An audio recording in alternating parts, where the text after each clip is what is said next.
While Japan is still coming to grips with a humanitarian crisis of epic proportion, many companies that do business there are assessing the economic impact.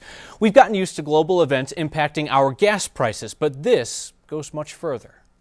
This is coming at the most inopportune time from a standpoint of gas prices going up because of the Mideast conflicts. So these are two international incidents on completely different sides of the world that are going to change the marketplace here in the U.S. Probably pretty dramatically, at least in the short term. 9 News anchor Mark Koebrich along now. Mark, Japanese automakers had to shut down production, obviously, after the earthquake. That's right. Toyota, Nissan, Honda all had major closures. And part of the problem, of course, is power. You can't run a plant. But also the other big part of that puzzle is parts. They're having a very difficult time. All their shipping lines have been interrupted now, so it's a very big concern, and they have closed their plants. The new concern now, some of the high-mileage cars like the Yaris and the Prius, which are built exclusively in Japan, will be in short supply in the U.S., and we spoke with the president of the Colorado Automobile Association today. He says if there is a shortage, prices have only one way to go. Allocations will be cut by over 50% on certain model cars, and unfortunately these are the most fuel efficient cars that are in the marketplace. So what that means is the value on those cars is going to go up, and they'll be harder to get, and will probably cost more to buy.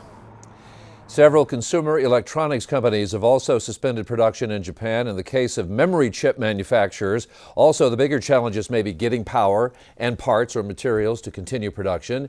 And what about all the gadgets that we use every day? Japan creates about 40%, for example, of the world's flash memory. It's used in electronics like smartphones, computers, and cameras. Prices for that product spiked as high as 20% since the earthquake on Friday. But short term, those price jumps aren't likely to be felt by consumers, because unlike gas, which is something you have to have immediately, you can kind of wait out these bigger prices. But also, Japanese are huge consumers of big ticket items like Cartier and Coach and Tiffany.